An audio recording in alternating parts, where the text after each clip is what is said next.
Украина марафончылары Вашингтонда. Олар АБД Денис пьедесінің 44-нче ярышына келді. Америка пайтақтында иштиракчыларны Чечекове, Хайралавларнен, Украина дернегове, элчилик хадимлері қаршылады.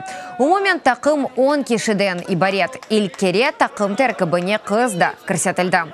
Вашингтонда иштиракчылар 60 мемлекеттен келген арбилернен ярышып, 10 яда 42 километр чапажақлар. Чапув октябрьнын 27-сінде кечірілежек.